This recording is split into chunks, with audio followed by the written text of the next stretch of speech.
Mapagpalang umaga po sa bawat isa. How's everyone? How is you? Is me is fine? Kamusta po?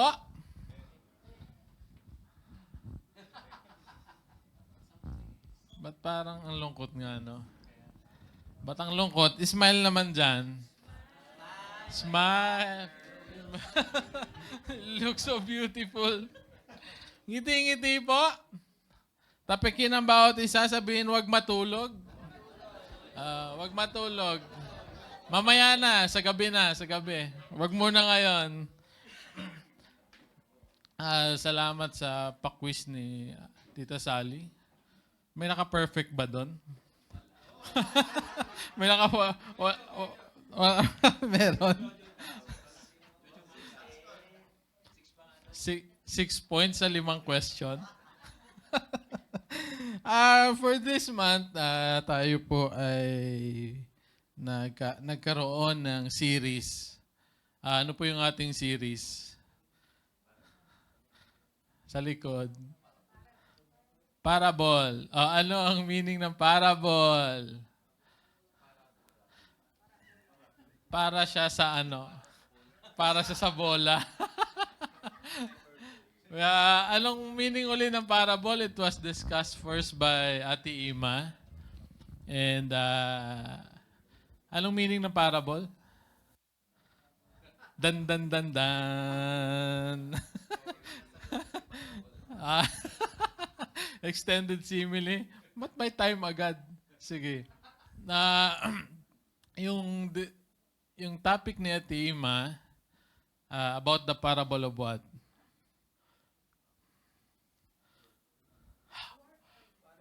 One, two, three. Parable of what? We're trading for. That's the title. That's the title. Tama yon. Ano yung parable na ginamit? Kingdom, no? The whole Matthew chapter 13, it discuss about the kingdom parable. But merong specific, sabi nga ni Pastor Julius, merong 9 or 8 parables within the chapter. So ano yung parable na ginamit ni Ate Ima?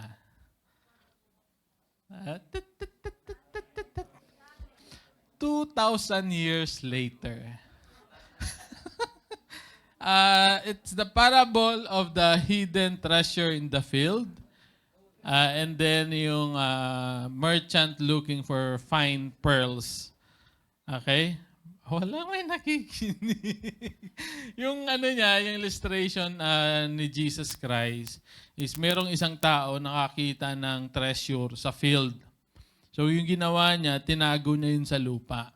Binaon niya sa lupa. After that, lahat ng ari-arian niya, binenta niya. Lahat ng kung ano meron siya, binenta niya para bilhin yung field na yon. Kasi nandun yung treasure. Kagaya din yun sa fine pearls na nung nakita ng merchant yung fine pearls, binenta niya rin kung anong meron siya. Lahat ng meron siya, binenta niya para mabili lang yung pearls na yon. Ganon kahalaga. And then sabi ni ano naman yung kay Pastor Julius? So, sower, soil, sino yung naunang tawag ba doon? Yung una yung pagkakaintindi, is it parable of the sower or parable of the soil? Soil. Soil yung naging familiar. Lumaki naman po ako na sower. Lumaki po ako noon na sower. And then, yun nga, yung sower na yun, it also discuss yung 4 na soil. So, you can choose parable of the sower and then parable of the soil. Saan kayo doon? Sa 4 na. Ano pala muna yung 4 na soil? Number 1, wayside sa Tagalog. Pilapil. Okay. Pangalawa, mabato. Sa likod naman. Ang attentive ng nasa harap eh. Sa likod. Ano pangatlong lupa? Thorny. At yung pang-4, good soil. Yung pang-5, Hindi kasama po yung slab soil. Okay? Biro lang yun ni Kuya Eugene, ha? Wala pong slab soil doon. 4 lang po yung nakalista sa... Walang hampas lupa, ha? Walang hampas lupa. Naku, Kuya Eugene. Sige po. Since we are, related din po ito sa soil. Okay. Yung ating parables, kinuha din po siya natin, of course, sa Matthew chapter 13. Sinong familiar sa mga tanim? Sinong may farm? Ba may farm? Sinong may farm sa Pinas? Maliban sa sako, sa paso. May garden. Sino may garden? Farm bill. Sino may Sino may lupain? O yan, may mga lupain sa Pinas. May maging honest kayo. Maliit lang. Bukirin. Sinong marunong talaga dito sa mga tanim? Marunong mag-alaga, kilala yung mga tanim. Si Kuya Nitoy. So sa farm bill siya nagtatrabaho. Sige, let's have a short test, Kung kilala ba natin ang mga tanim? Okay, kung familiar ba tayo? Maglalabas ako ng buto ng maliit na tanim niya hanggang sa lumaki siya. So hulaan nyo lang, ha? Hulaan nyo lang. Simula tayo sa basic. Ano to? Basic muna. Sure? Ano yan? Ha? Mangga? Sure, mangga yan? Okay, mangga. Basic, Madali. Sige, dito tayo. Ano yan? Hindi? Ano yan? Kung naalala pa natin sa mga elementary. Mahogany. Ang galing ni Ate Nilsa. Kasi si Ate Nilsa, isa siya sa mga nag-submit nung grade 3 siya. Kasi pinapasubmit to eh. Naalala niya. Okay, mahogany. Okay, eto, medyo mahirap na tayo. Sa mahirap na. Ano to? Hindi. Galing. Ito ay blueberry. Ano sa Tagalog ang atis? Atis? Wala siyang English. Sugar apple. Sugar apple pala yan. Sino na naka-2? Lahat? Sure, ha? Eto, pag nahulaan nyo, may noodles kayo kay Pastor Mike. Okay. Ano yan? Pomegranate. No, hindi. Masyadong malaki yan. Ano sa English yung Hindi. Star apple, hindi. Chico, hindi. Malapit na sa Chico. Chica? Ano? Sige. Hindi yung malunggay. Dragon fruit? Hindi. Ay, maliliit yun, dragon fruit. Hindi. Okay, yung kanyang tanim.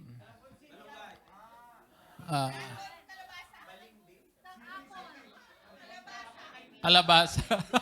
Yung kalabasa. Balimbing?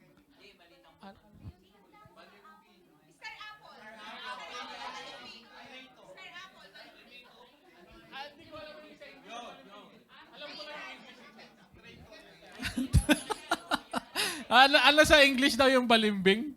Traitor? Ha? Hindi. Kay Mito? Hindi. Ano bang balimbing? Hindi ko alam yung balimbing sa Star fruit. Ayan. Balimbing? Balimbing sa tiyan. Kasi hindi ko nga alam yung English niya, yung Tagalog niya. Kasi pagkakaalam ko, traitor siya sa English. Eh. So, balimbing. Okay, sige po. Tayo po tumayo at basahin po natin yung ating opening verse. Matthew 13:31 to 33.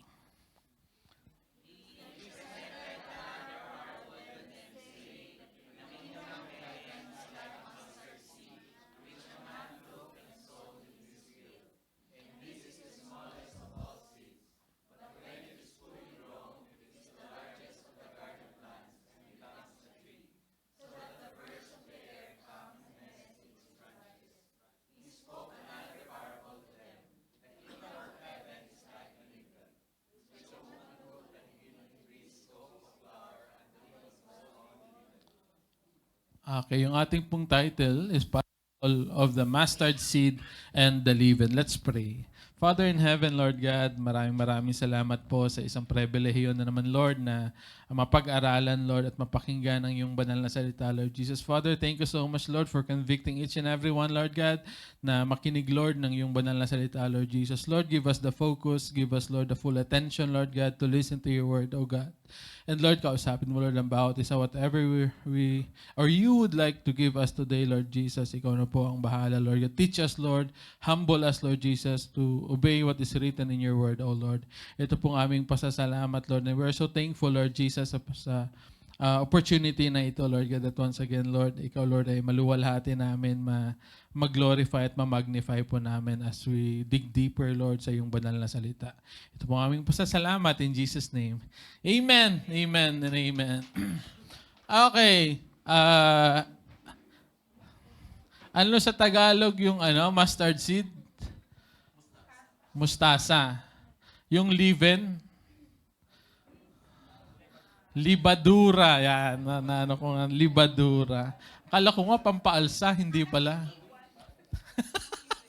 Yung leaven, yung iniwan, kakabreak tapos iniwan. Leaven. Okay. So, unahin po natin yung binasa po natin. Magsisimula po tayo sa mustard seed. So, ito po ay nakita, mababasa sa Matthew 13:31 to 32. So, he presented another parable to them, saying, "The kingdom of heaven is like a mustard seed, which a man took and sowed in his field.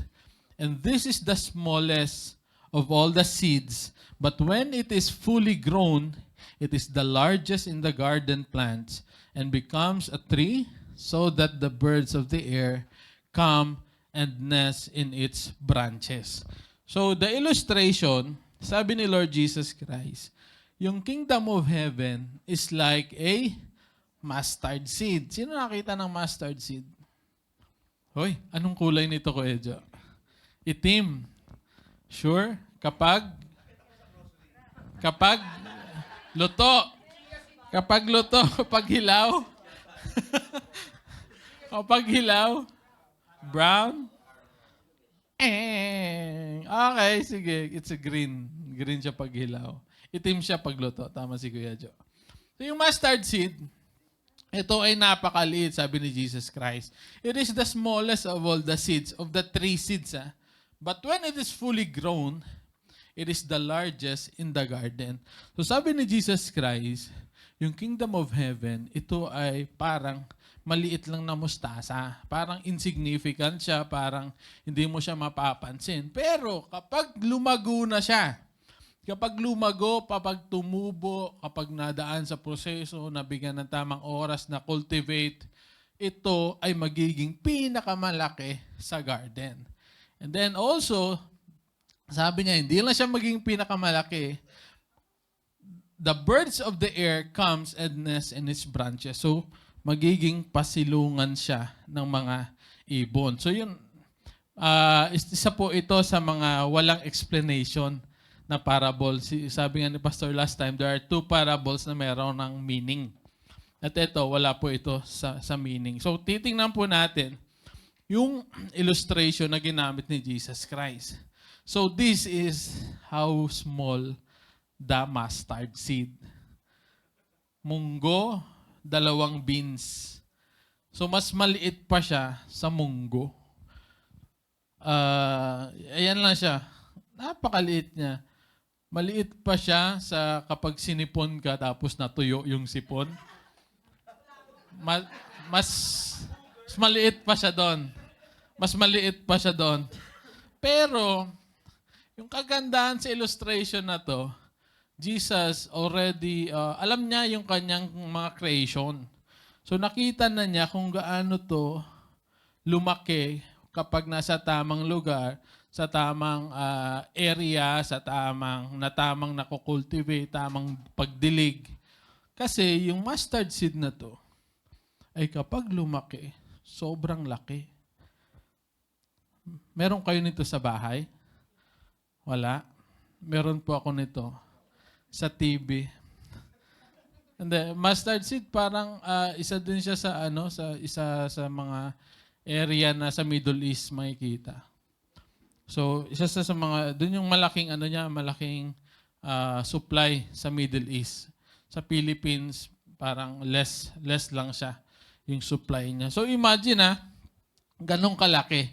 From this small, tapos pag lumaki yung mustard seed, lagpas tao. So, ang laki.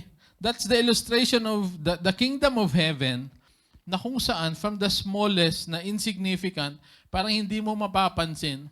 Pero kapag lumago na with the proper cultivation, proper na pagdilig, proper na pag-alaga ng isang puno, magugulat ka na lang na sisilungan na siya ng ibang mga ibon.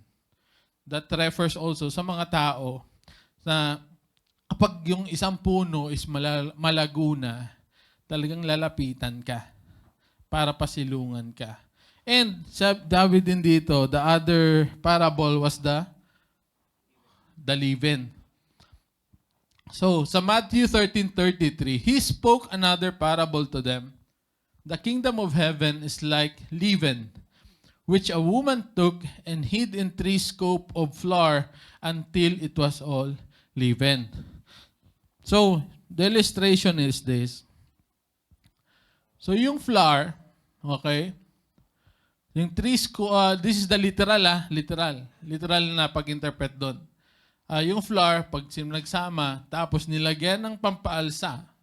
Pampaalsa, napaka-konti lang, yung 3 scoop ng flour. So, pag pinagsama mo yun, marami yun. Okay, pagkatapos, nalalagyan siya ng pampaalsa, ng napaka-konti lang. Then after that, yung yeast na yun, kapag hinalo, after pag pinares mo siya at least 30 minutes, lahat ng harina na yon ay may influence niya. Lahat ng harina na yon ay mahahaluan ng yeast. At yung harina na yon ay aalsa. Lahat ay aalsa. Ibig sabihin, meron na tayong idea kung ano ang isang kingdom of heaven. Na yung yeast na to, okay, ang kingdom of heaven daw, parang konti lang naman. Konti lang yung kinuha ng babae. Nilagay niya sa isang 3 scoop. Tapos lahat balik natin. So, he hid in the 3 scoop of flour until yung lahat ay nahaluan na. Lahat naging leaven. So, ganun ang illustration ng kingdom of heaven. May idea na po ba? What is the kingdom of heaven? So, pero, kailangan lang po nating intindihin yung mga bagay na to. Ito po pala yung isa pang ito po yung final niyang dalawang So, yung from konti, napaalsa niya lahat. Okay? And then, from this small seed, lumaki siya at nasilungan siya ng mga ibon.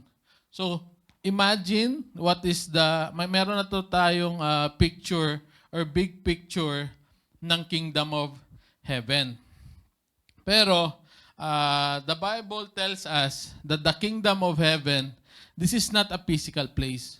Hindi po ito yung pinupuntahan mo. At hindi rin po ito yung visible na empire na merong kailangang may gate, may matataas na wall. Because this kingdom of heaven, hindi po ito yung sa Revelation na second heaven or yung new heaven and new earth. And then, sabi dito sa Bible, it is not a dwelling church. Okay? Hindi po ito lugar na kung sa lugar ng panambahan, hindi po ito yung sanctuary. And then, it is not also a group of a local church. Hindi po ito grupo or samahan ng mga simbahan ng mga local church. Hindi po yun. Kingdom of heaven is not being showed in our physical eyes, but being revealed by faith and relationship with Jesus Christ as the King of the kingdom. So in short po, ang kingdom ng heaven, meron pong citizen. Okay? And those who are citizen ay tinatawag po na Kristiyano.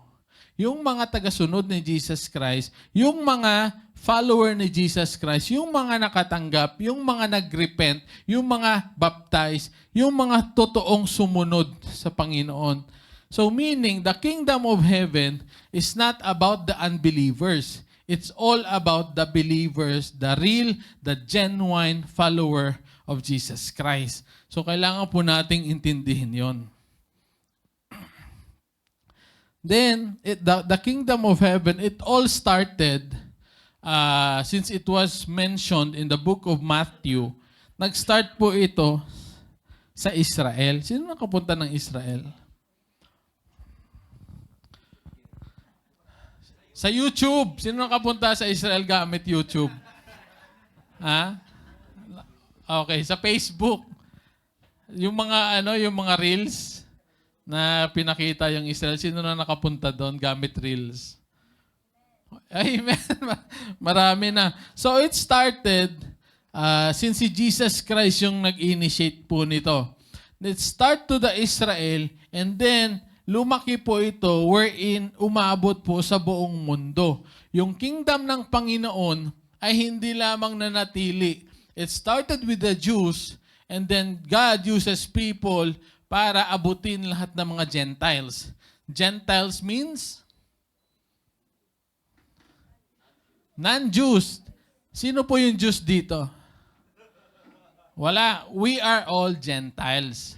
Lahat po tayo ay Gentiles. Hindi tayo yung specifically na sinabi na the chosen country or the chosen people. Kasi it was the Israelites or the Jews. So tayo na hindi Jews, ang tawag po doon ay tang. Yung Jews na tang, orange na, Gentiles po. Tumawa kayo, so habi yun. So, tayo na hindi Jews, na hindi Jewish, magkaiba yun. So, tayo ay tinawag na Gentiles. Okay? So, yung proseso po kanina, doon sa illustration na pinakita ni Jesus Christ, na merong maliit na mustasa, hindi lumaki, and then merong isang kutsaritang yeast, isang kutsaritang pampaalsa, and then na umabot sa punto na lahat ng flour na yon ay umalsa, merong pudong mga general attributes. General attributes na gustong ipakita ni Jesus Christ. Hindi ko po na-edit yun.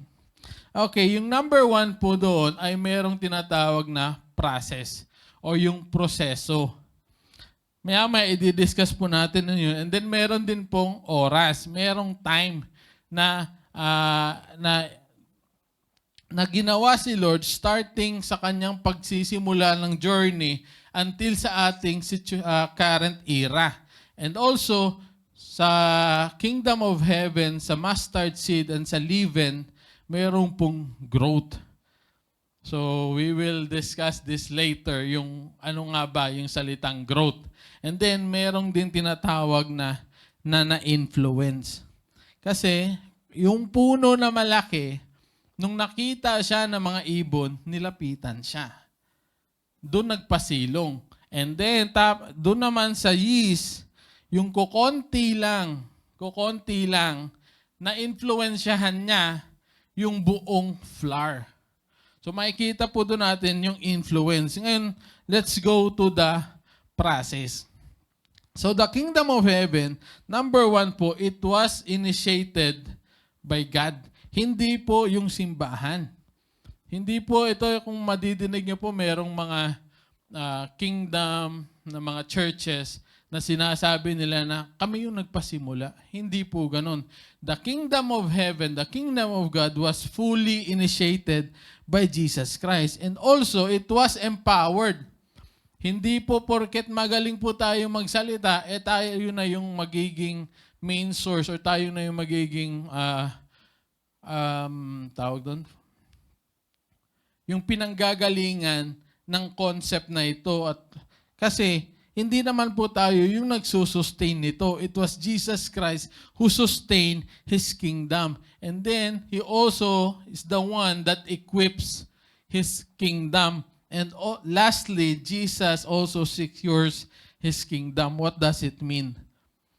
Kasi po, yung kingdom na ito, it refers sa tao. It refers to the relationship between His child and to Him as a father.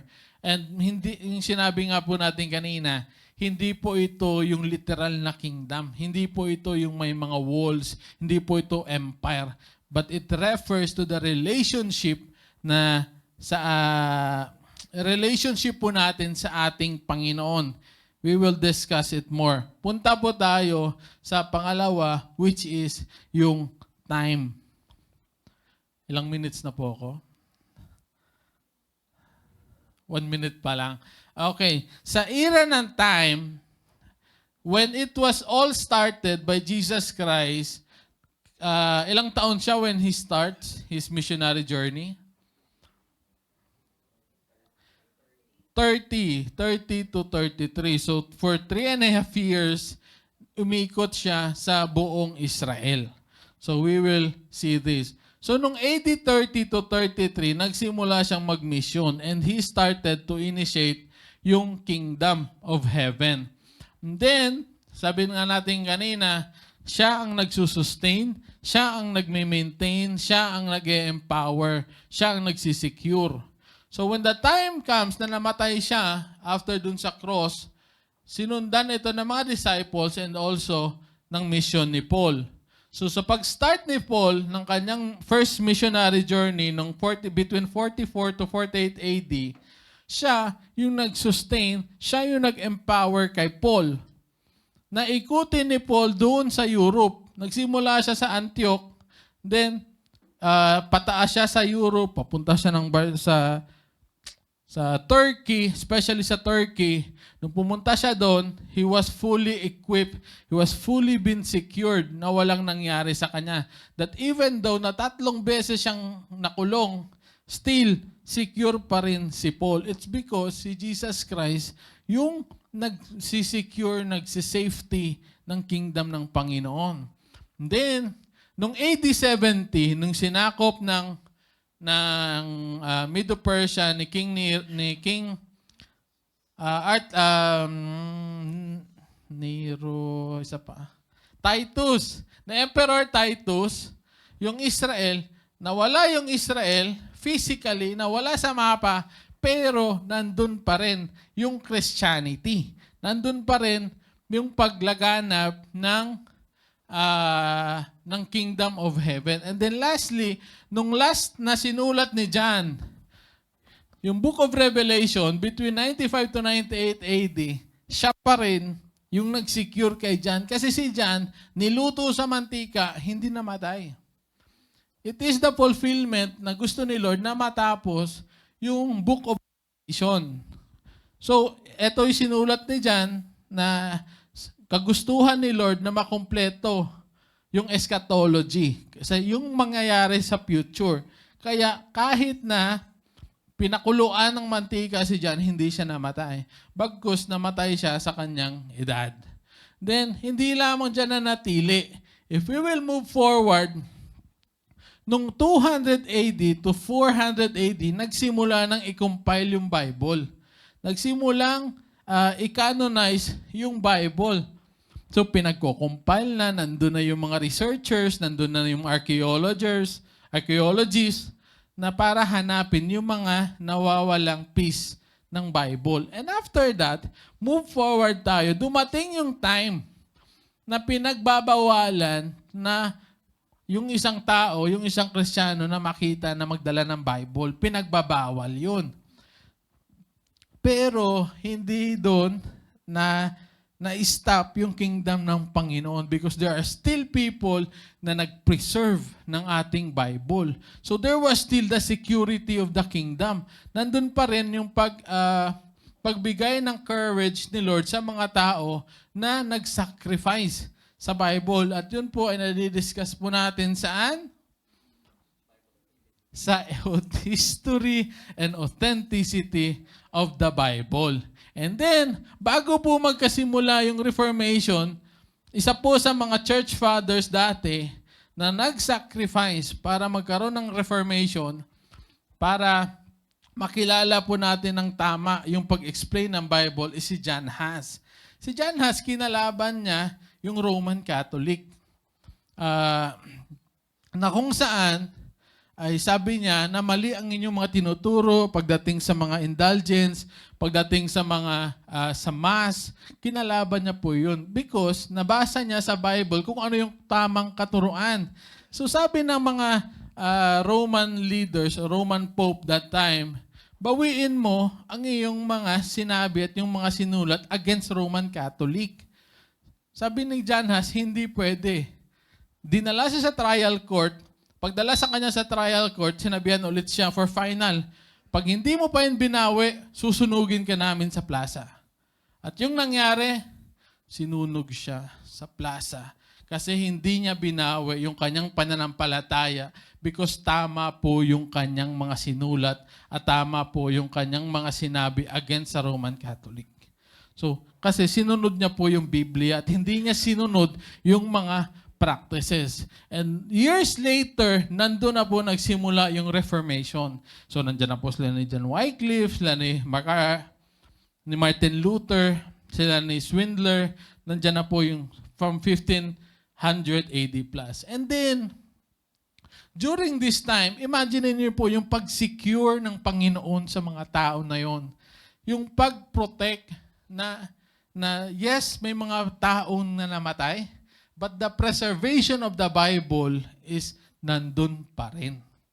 So imagine yung pag-secure ng ating Panginoon. And then, nung pagbalik ng Israel sa pagiging isang country, mas nauna pa po tayo, yung Pilipinas. Kailan tayo? Kailan naging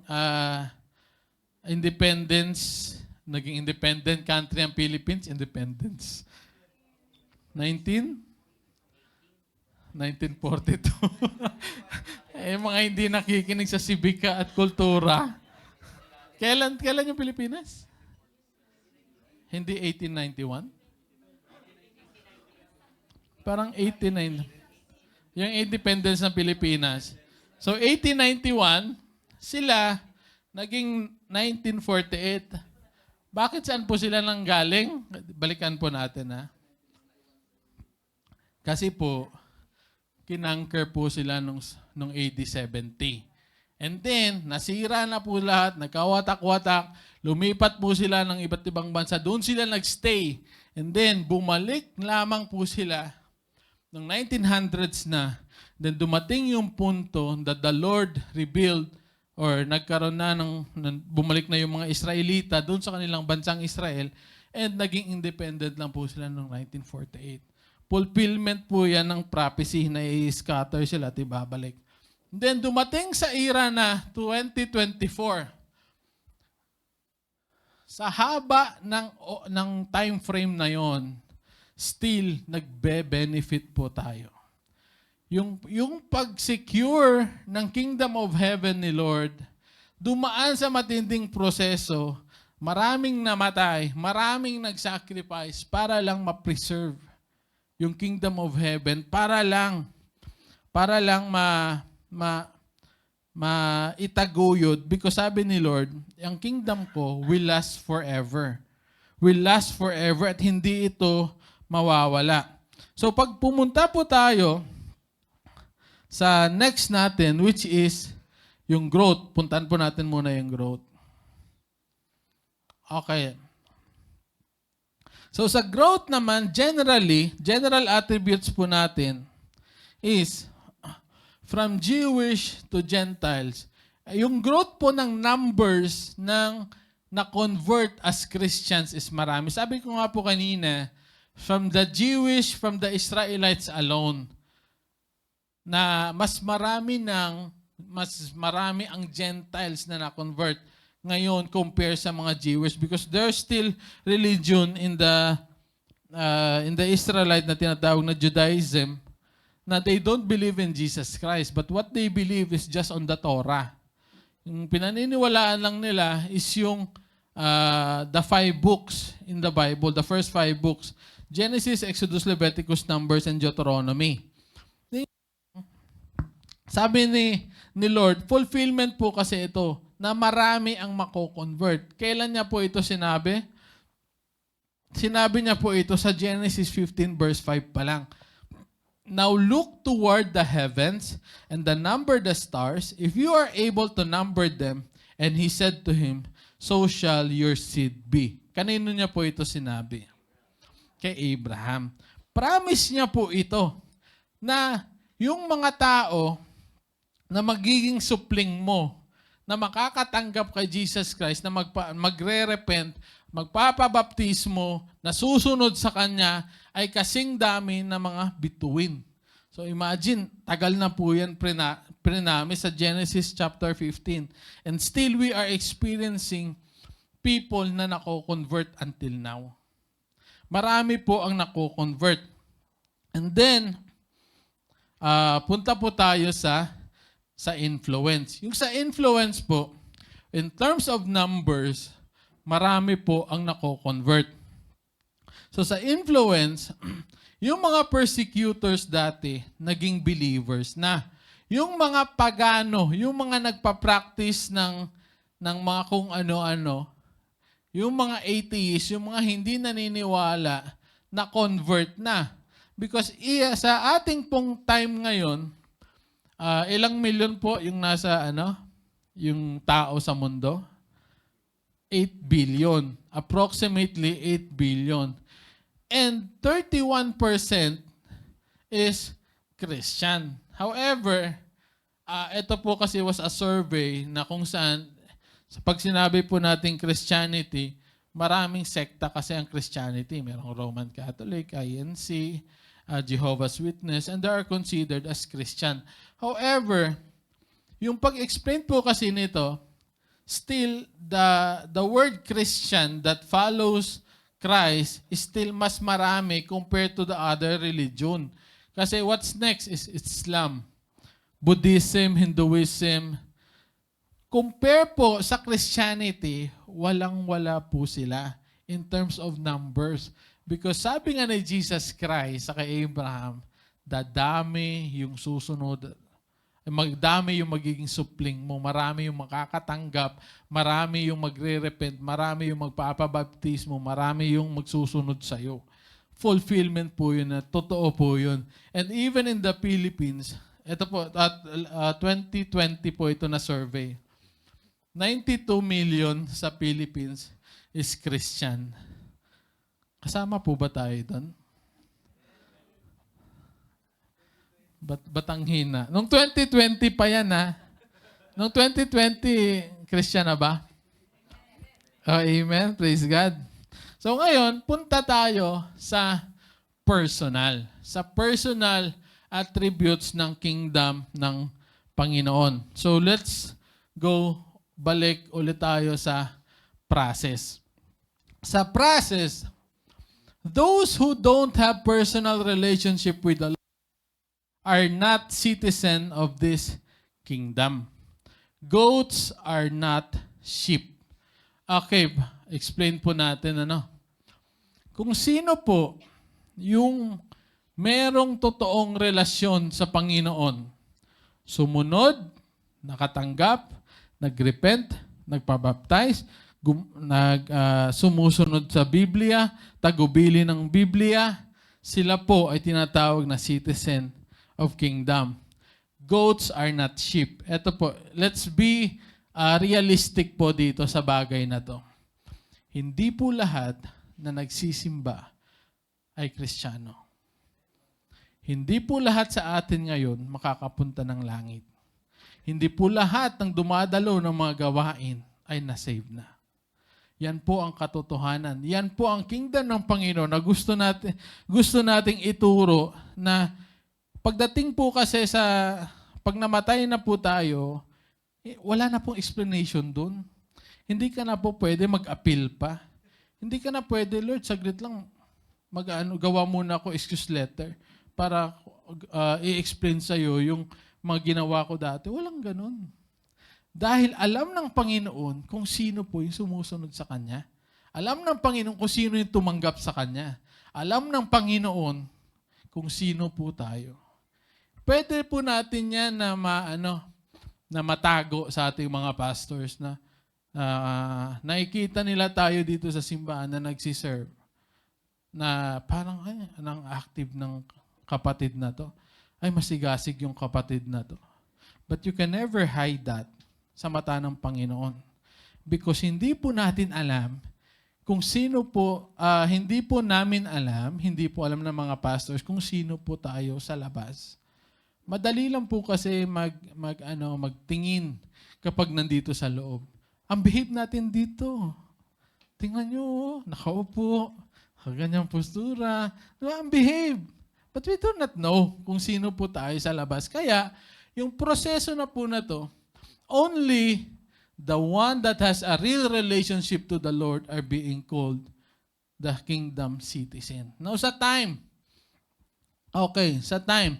the Lord provide designated time for us to grow. Tama po yun. The moment na nakatanggap tayo sa ating Panginoon, the moment na kinatagpo tayo ng Panginoon, hindi po tayo naging pastor agad. Hindi po tayo naging preacher agad. Hindi po tayo nabago agad na fully grown na tayo. Wala pong ganon. Each one is different. Nagkakaroon po tayo ng iba't ibang oras ng paglago. Iba't ibang araw, iba't ibang taon ng paglago. The leaven influenced the whole flour in allotted time. Hindi po paglagay doon ng leaven, ng yeast, automatic, lumago agad. Na-influence lahat. Hindi po ganon. The trees grow after few season. Meaning, kailangan po ng cultivation, kailangan ng pagdilig, kailangan ng proper nurturing. Christians are all designed to grow, for it is the plan of God. Kuya Jess, 10 years na po akong Kristiyano. Tanong, lumago ba tayo? Diba? Because the time frame, it doesn't, hindi yun yung measuring stick ng natin, nung paglago ng pagiging Kristiyano natin. Yung tenurity natin, hindi ibig sabihin 20 years ka na, 25 years ka na, matured Christian ka na. Hindi po ganon.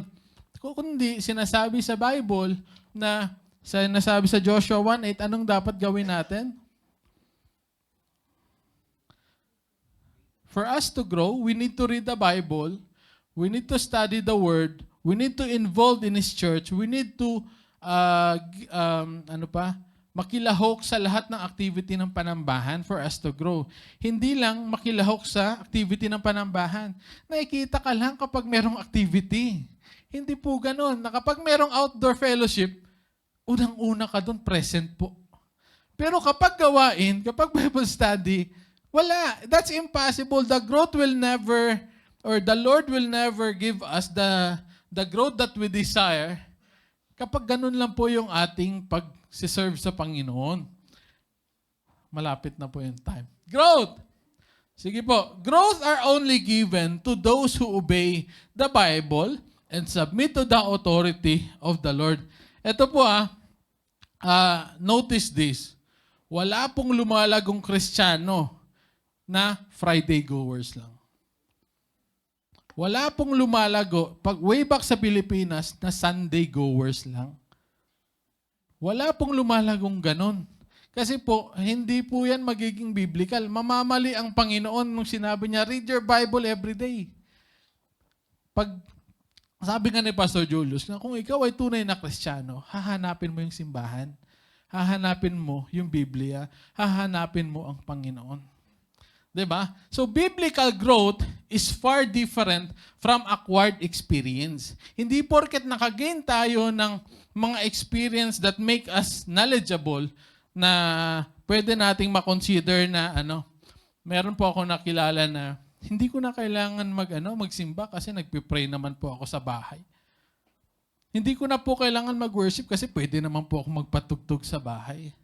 Kung Kristiyano po tayo, the Lord will always bring us to the people, to His children, to the body of Christ. Kasi yun po yung design natin. Hindi po tayo dinesign na mag-isa lang. Kundi design po natin as a body of Christ na merong kamay, nakakabit sa balikat, na nakakabit sa leeg, nakakabit sa katawan, merong paa, merong tuhod, merong baywang. We are designed to gather together para po tayo ay lumago. Kingdom citizens or genuine Christians bears fruit. Sabi nga po natin kanina, design po natin mamunga.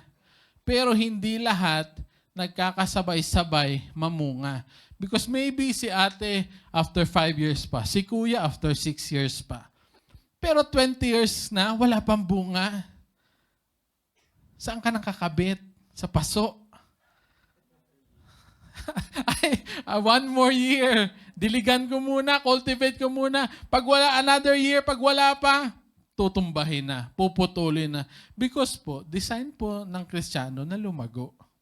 Design po natin yon in accordance sa Bible, in accordance to our obedience sa Panginoon, honoring God, na makilahok po tayo sa lahat ng activity ng panambahan. And those are visible. Ito pa. And those are visible, yung paglago ng isang Kristiyano. In the physical eyes, nakikita po yan, physically. And then, on the spiritual discernment. Ngayon, yung pagkakaano po natin dyan is yung paglago ng isang Kristiyano, halata po yan. Halata yan by words, halata yan by actions, by decisions, and then the spiritual discernment. At yung nakakita po usually niyan, yung mga pastors, kung nakikita po nila tayo na lumalago, praise the Lord because nakakatuwa po yun na makita yung tupa na lumalago.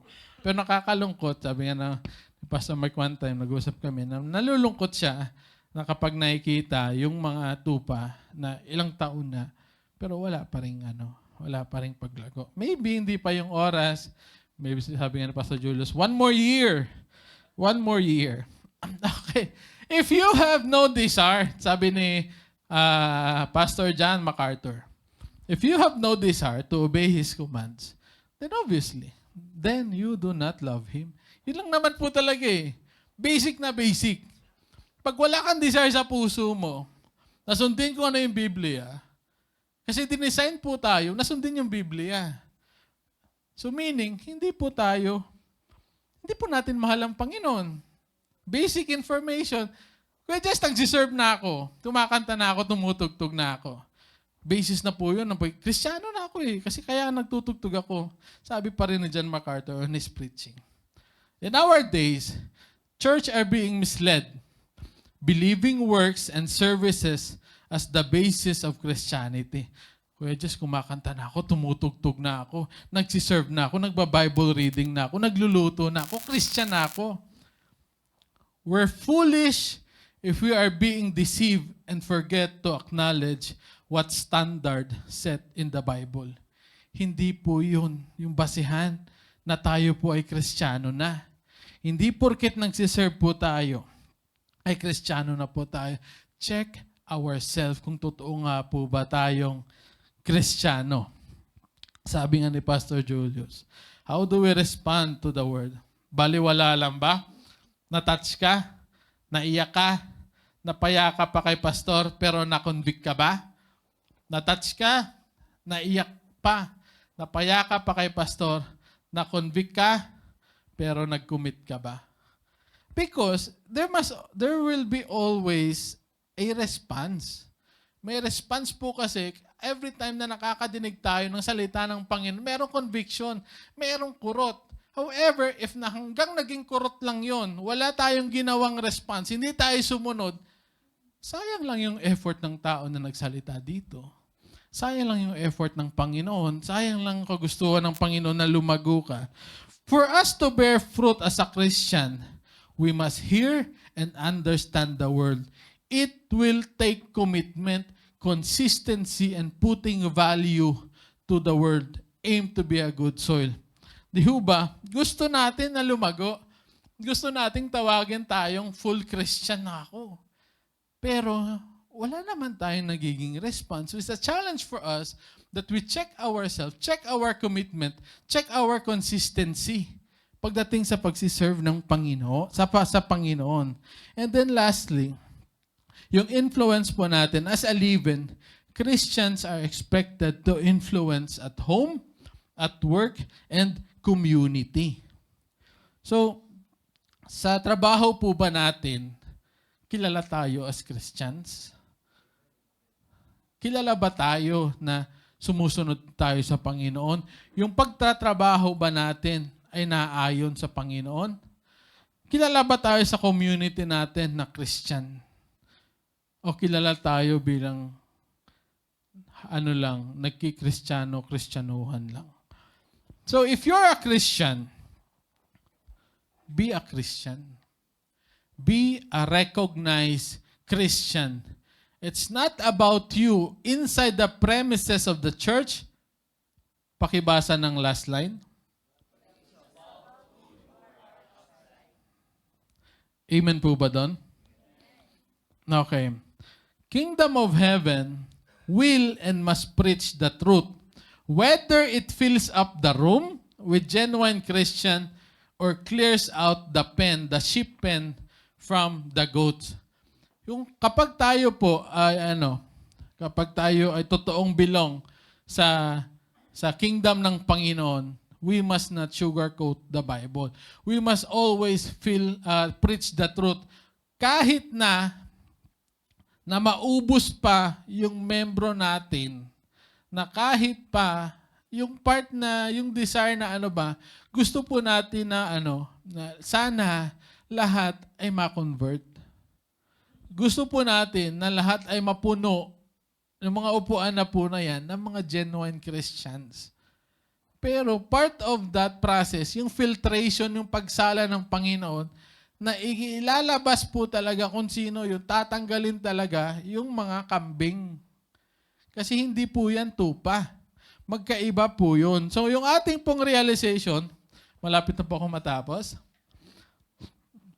So dito po sa part na to, si King Saul to King David, ito po yung time na when Saul ay lumayo na sa kanya yung banal na spirito at hindi na niya ginagampanan yung kanyang responsibility, hindi na siya nakipagniig sa Panginoon.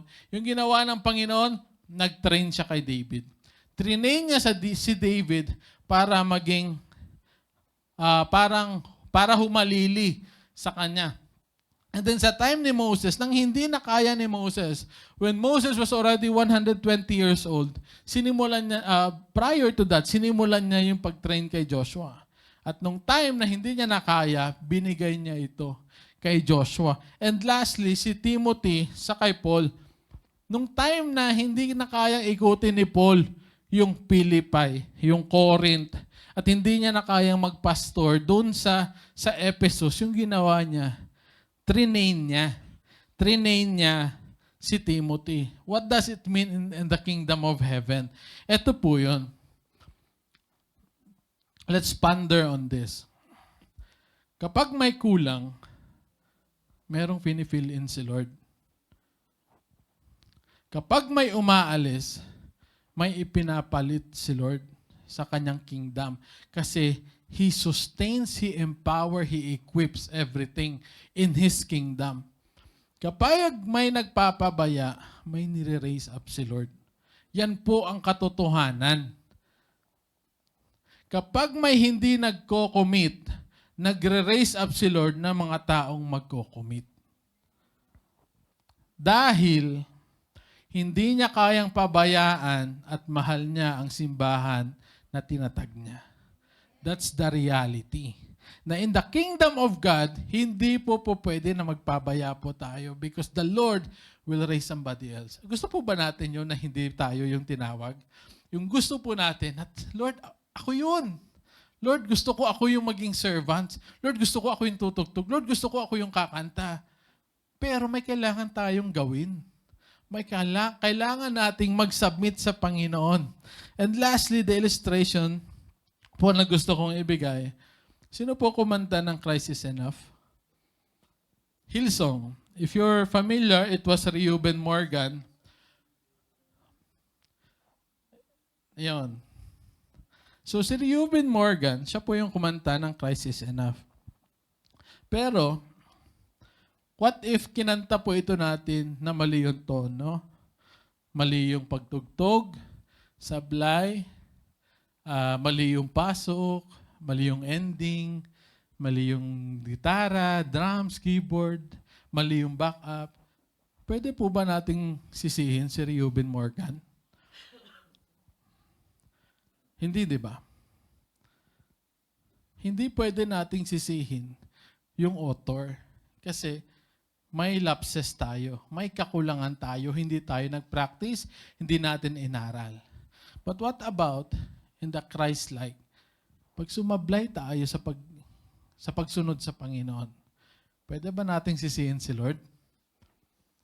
Pwede ba nating sisihin, Lord, kasi kulang yung example mo, Lord. Kasi Lord, mali yung example mo.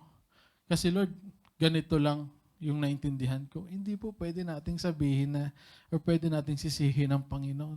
Because we are the one who is doing the part of being a citizen of the kingdom. Tayo yung accountable sa bagay na yon. Tayo yung representative ng Panginoon na kapag sumablay tayo, si Lord yung napapahiya.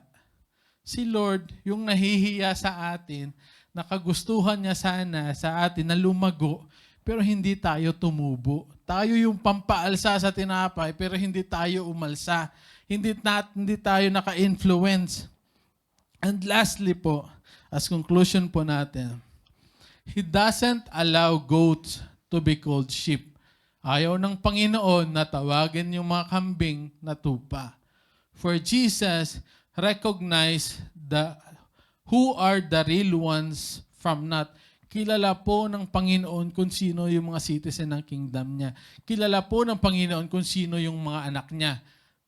Jesus will never forsake, forget, will never fail to remember His kingdom. He equips those who humble and come to His presence. He secured the advancement of His kingdom. He sustained the church under His kingship. At yan po ang parable of the mustard seed and the leaven. To God be all the glory. Tayo po tumayo. Lord God, maraming salamat, Lord. Aming pasasalamat, Lord, mula sa aming mga puso, Lord God, na gusto po namin, Lord God, na insignificant man po kami nung una, Lord, but we would like to grow. We would like, Lord, na kami, Lord, ay magiging pasilungan. Kami, Lord, ay lalapitan. Na kami, Lord, ay makaka-influence, Lord, sa aming mga katrabaho. Lalong higit, Lord, dito, Lord, sa aming panambahan, Lord. Gusto po namin, Lord, maging channel ng yung pagpapala. Gusto po namin, Lord God, na ma-influensyahan in a godly way, Lord God, in a godly perspective and in a biblical truth, Lord God, na kapamaraanan, Lord, sa aming paglago, Lord God. Lord, we don't want to be stagnant. Ayaw po namin ng ganon. Only you who can do this, Lord God. Only you who can give us the growth, Lord God. Sabi mo nga, Lord, sa iyong banal na salita, we need to check, Lord, our consistency, our commitment, our priority, Lord God. Na kung gusto po naming lumago, Lord God, kailangan po namin mag-submit sa iyo. Kailangan po namin, Lord God, mag-submit sa authority na binibigay mo, Lord, sa iyong panambahan, Lord Jesus. Lord, masaya po sa aming mga puso, Lord God, na makita, Lord, ang bawat isa na lumalago, Lord, sa katotohanan, Lord God. At Lord, sa mga hindi pa, Lord, nakakatanggap